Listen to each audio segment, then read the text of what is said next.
So, ang pinaka-computation po yung contract price is 10,678,000. Ngayon, nilagay na po nila yung 10% discount. So, ito po yung pinaka-discount niya. So, automatic less na po siya. So, pinaka-total contract price po niya, kabuuan na po na babayaran natin, is 11,564,274 po. So, yan na po yung pinaka-presyo niya. So, ang ano niya ma'am, tinanong ko na yung construction po niya. Construction ng bahay is 10 to 12 months po. So, additional daw po yung processing ng mga documents, ng mga permit po. So, nasa 3 months daw po yun.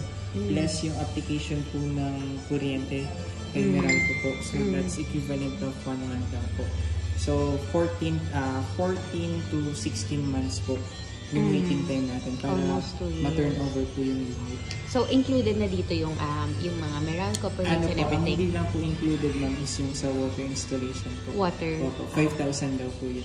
Okay. Sa inyo daw po yun or kayo daw po yung magkakabit daw po mag-a-apply. Yun lang, the rest? The rest po sila. Kasama na dito. So, ito yun. Ito po, yes po.